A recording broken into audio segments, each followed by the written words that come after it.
Heya makers, thank you again for joining me today for another video. I know it's been a while since I've posted a video about any wedding planning updates and crochet market prepping updates. March just went by in a blur for me and it was so busy, work was busy, and we actually just to give you some background on this, the house that we live in currently, we purchased it about 3 years ago during the COVID-19 pandemic, and then just before we moved in, we actually started to have the house renovated, and the project kind of paused about 2 years ago, and we were trying to follow up with our basement contractors to try and complete the project. So that took over the entire month of March, all these follow-ups and calls and renegotiating the scope of our project, looking at quotes and prices again, and everything just went by in a blur for March. So I am back here again today with another video because for those of you who are joining me for the first time, my name is Sue and I am the creator behind my small crochet business called RobotSakura. So please follow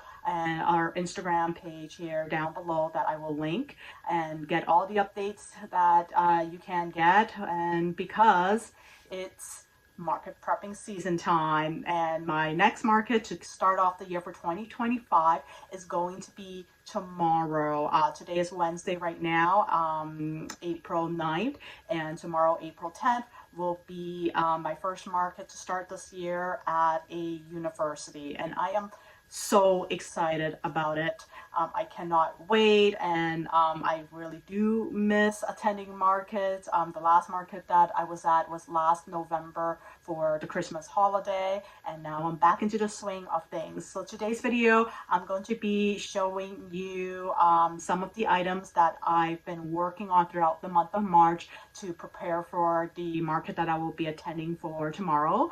And yeah, let's get right into it. So the first thing I'm going to show you are some bunnies that I made.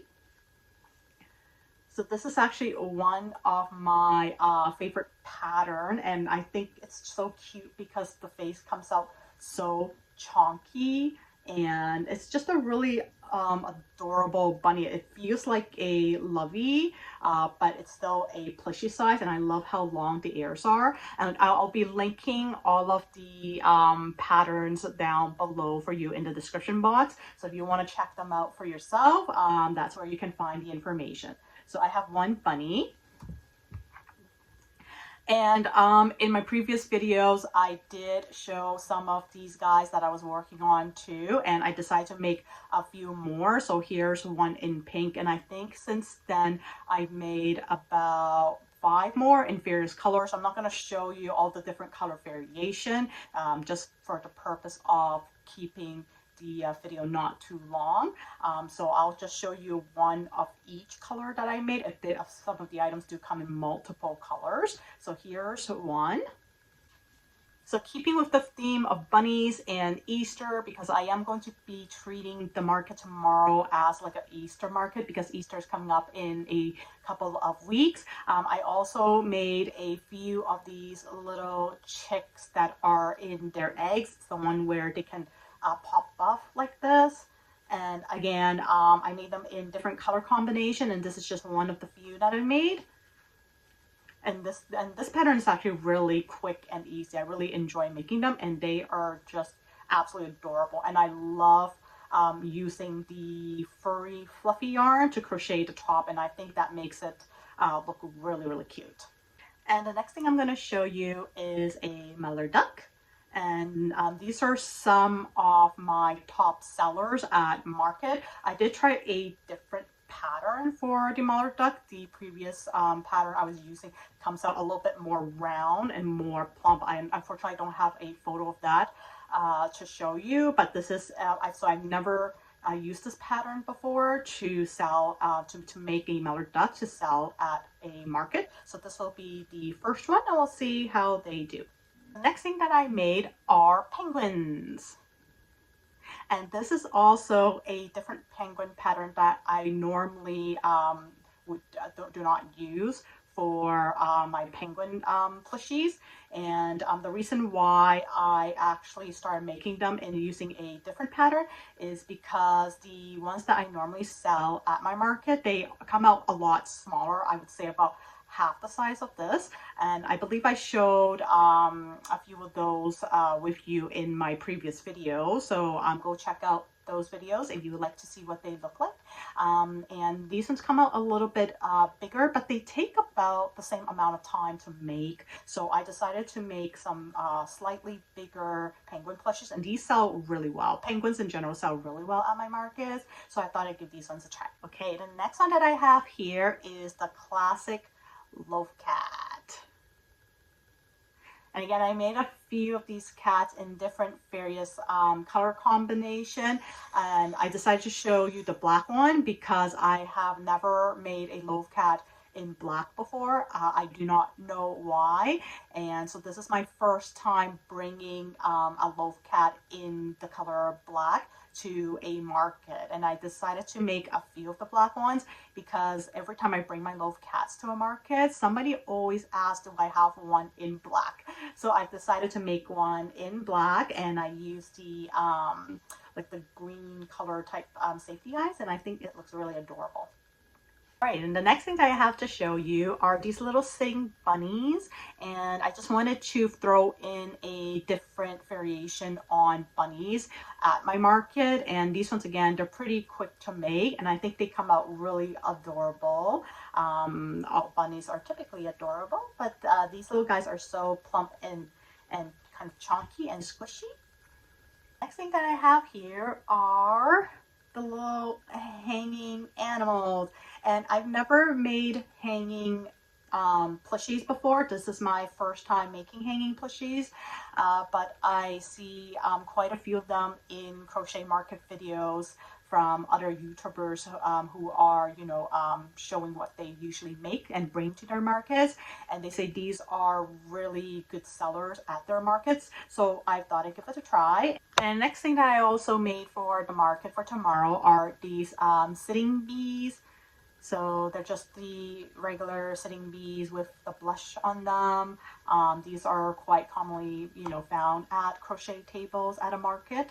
But it's been a while since I've made a bee in this style, the sitting bee style. I think the first time I started tending market, I had one. So I've only made one since starting to crochet, and I just wanted to get back into making them, and let's see how they do.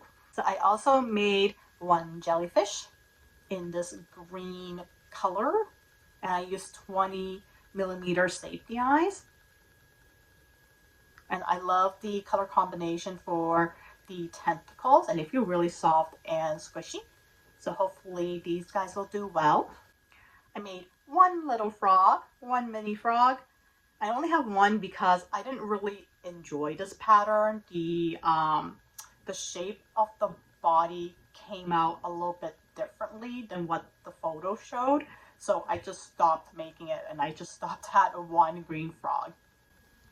Okay, the next thing that I have here are one of these crochet plants, and this one is a rose, and I made some that are in a sunflower pot and a one in as a daisy in a pot. The one that I'm showing you right now is a rose, and this was like a pattern with a set of potted plants, and they're really, really cute. This would be so great sitting on a desk. I also made an owl. I don't typically make owls for my markets, but I had just a small amount of this variegated gray yarn left, and I didn't know what to do with it, so I had to find a pattern where I could win yarn chicken, and I did, just barely, and this came out looking pretty cute. So I don't, like I said, I don't typically have owls on my table, and I think this is going to be the first one. I've made owls before as custom orders, but in terms of bringing them to a market, this will be the first one at a market with me. And the next one that I have here is a flamingo, and I've always wanted to make a flamingo, and I found this really adorable pattern on YouTube, and it was so quick to make, and it was also no-sew, which was amazing. So I actually made a few of these to bring to my market for tomorrow.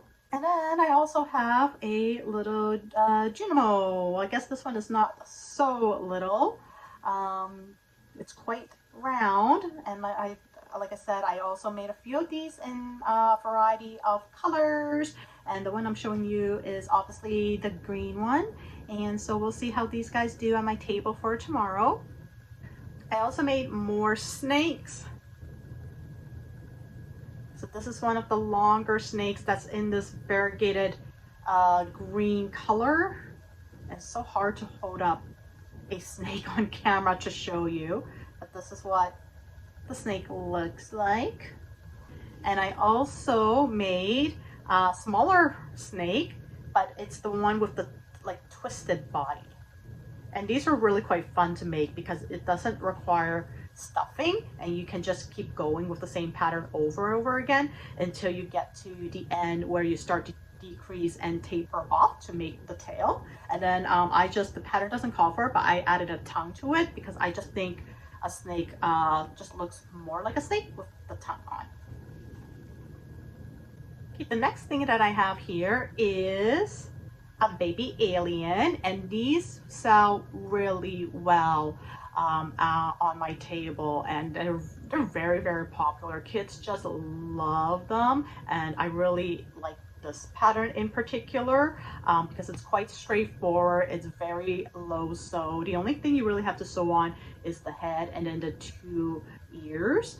And so I actually, I typically have one on my table at every market, but I actually sold out last year, and I haven't made any recently until the last week or so.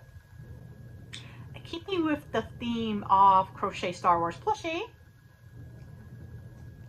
I also have Chewy, and this is such a cute pattern and such a great pattern to work with. There are just some patterns where the plushie will come out looking like it will take a long time to make and has a lot of complex steps, but when you work through the pattern, it flows so well. And this is just one of those patterns for me that just flows, and every step just makes sense, and it just all connects together very well.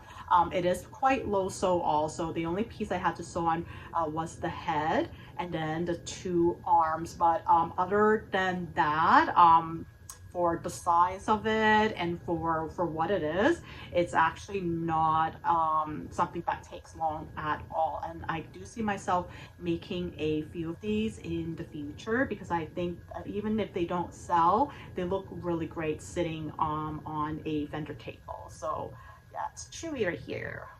And the next thing that I have to show you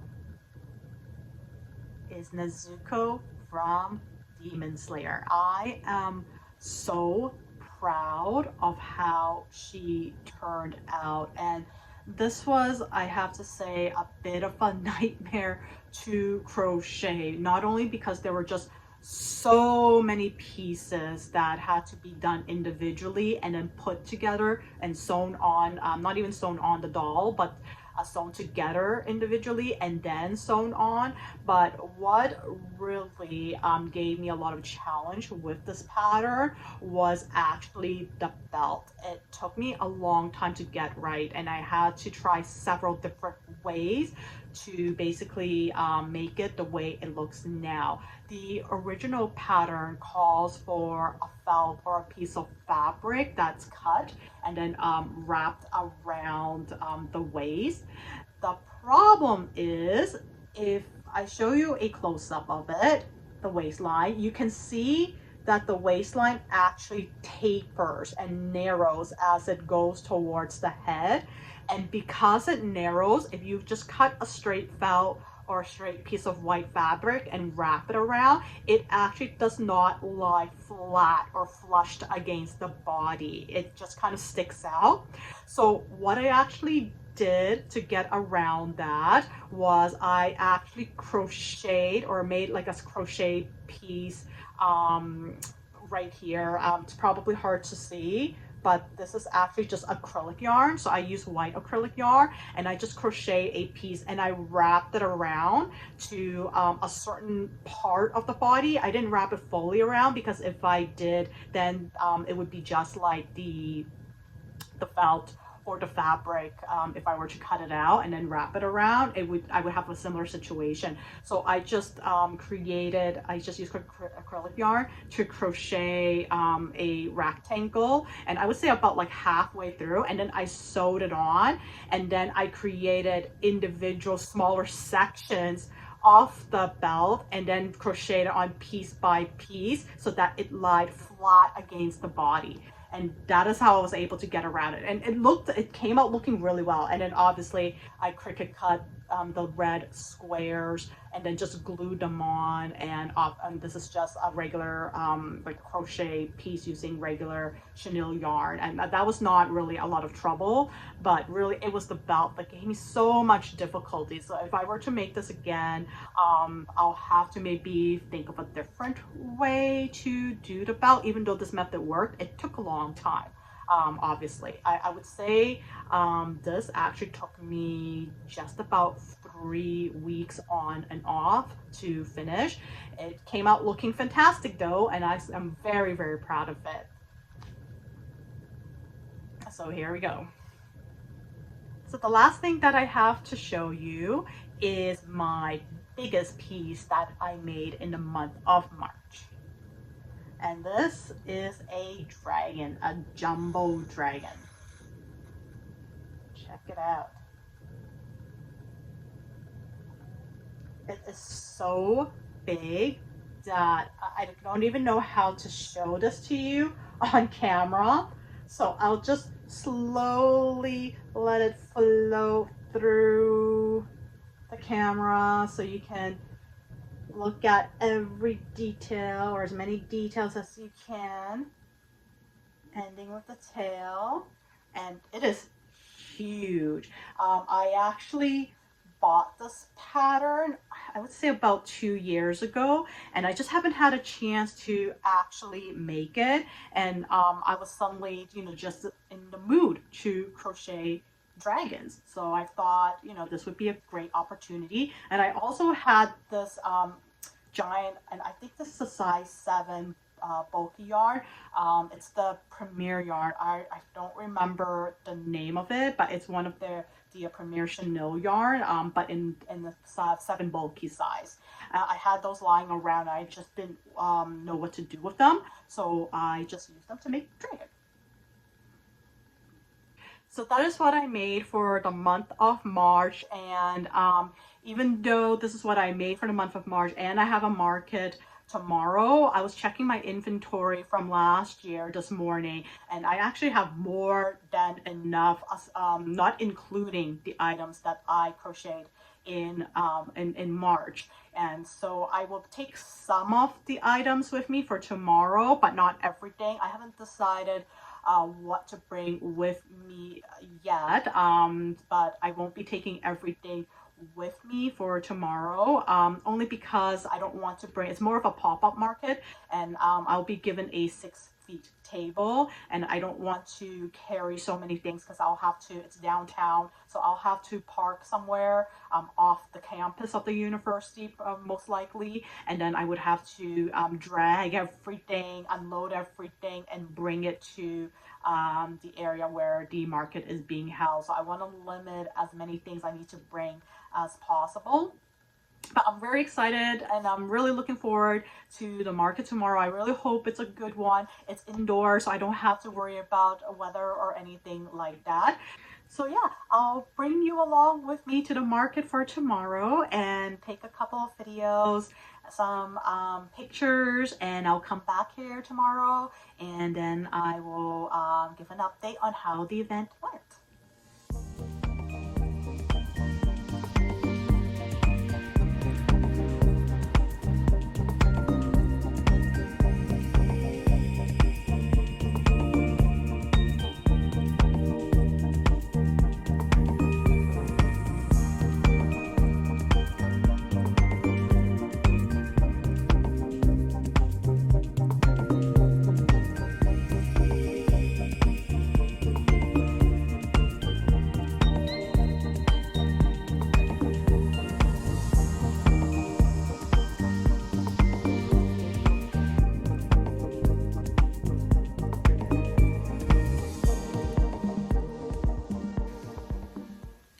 Heya makers. So as you can see, I'm back from the market, and it's actually been a couple of days since the market, and I wanted to come back and share my experience with you and give you an update on that market.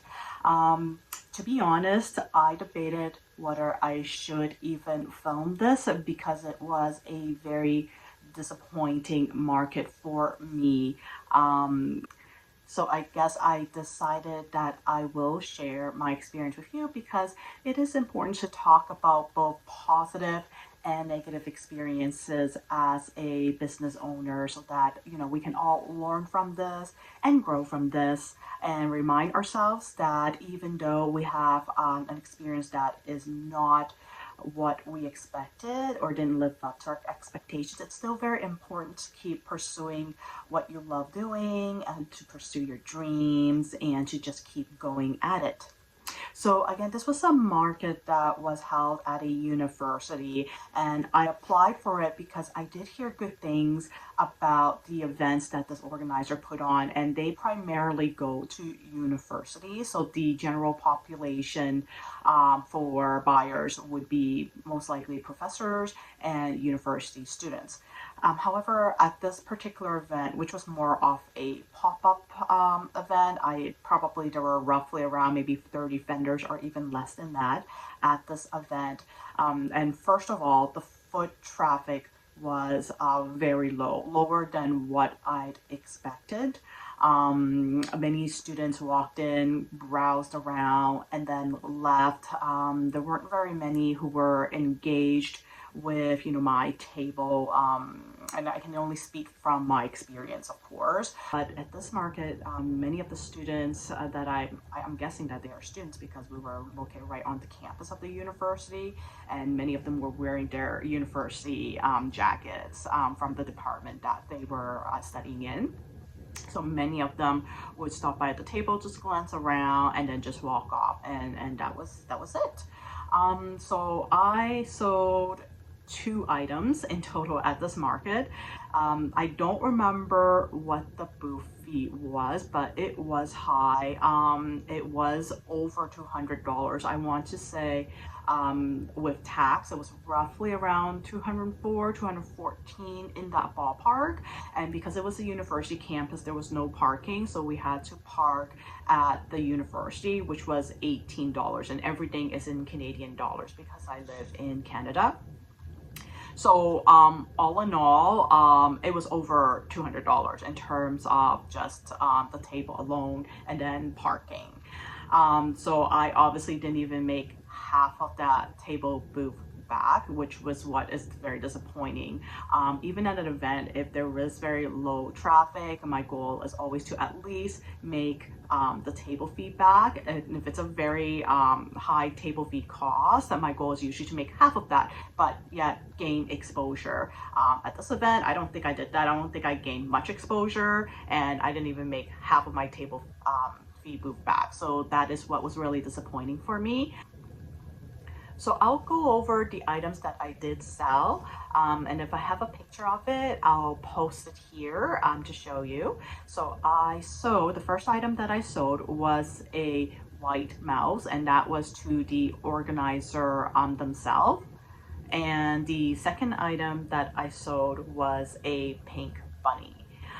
So the good thing is that I do have other events coming up. Next market is on opening day for a farmer's market, and typically so I did attend this event last year too, and it was very busy. So what that means is that I do have a lot of inventory left over, so I don't need to crochet like crazy to replenish my inventory. So that was a positive side that came out of this event, I guess. And you probably have questions like, did I look at prior events put on by this organizer historically? What was the foot traffic like? And the answer to that is yes. And that is why I applied for this market, because I did hear good things about the market, and I did hear that they do get very good foot traffic at the markets. And it was funny because about 1 hour into the event, the organizer actually did stop by my table and just to chat, see how things were going, see if I needed anything.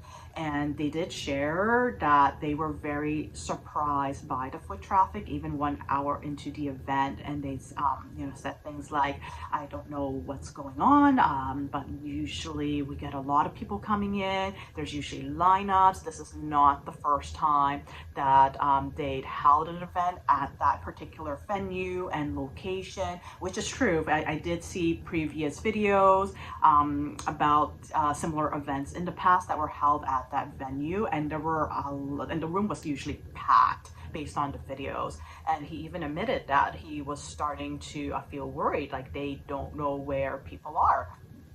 So that, alone, right, 1 hour into the event was already a bit of a red flag for me for how the day will go. But it is what it is, and it's the risk that we take to go to these events.